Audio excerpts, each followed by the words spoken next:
अशा पद्धतीने अंड्याचा रस्सा बनवून बघा, नक्की 2 घास जेवण जास्तच जाईल. आधी आपण रश्श्यासाठी वाटण करूया. कढईत थोडं तेल घालून सुक्या खोबऱ्याचे काप घातले.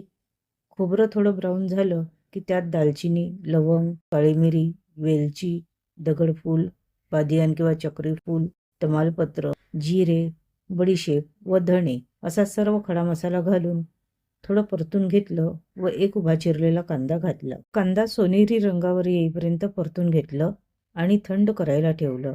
थंड झाल्यावर त्यात आले, हिरव्या मिरच्या, लसूण व कोथिंबीर घालून बारीक वाटून घेतलं.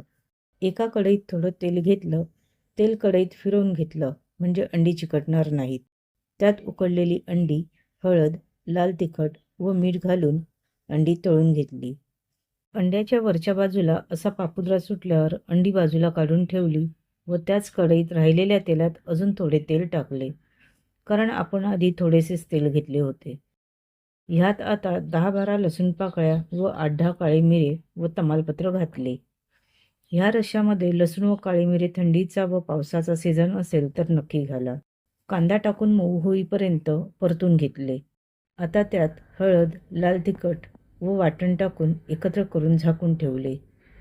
2 मिनिटे झाल्यावर त्यात एक उकडलेला बटाटा थोडा कुस्करून टाकला. तसेच एका टोमॅटोचे मध्यम आकाराचे तुकडे टाकले.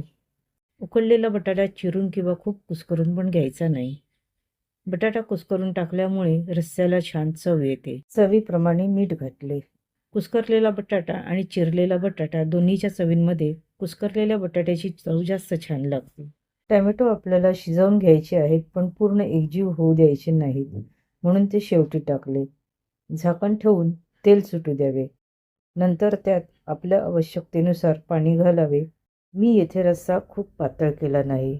हा अंड्याचा रस्सा भाकरी, चपाती, भात किंवा पाव कशाही बरोबर खूप छान लागतो. अंड्याचा रस्सा तयार आहे.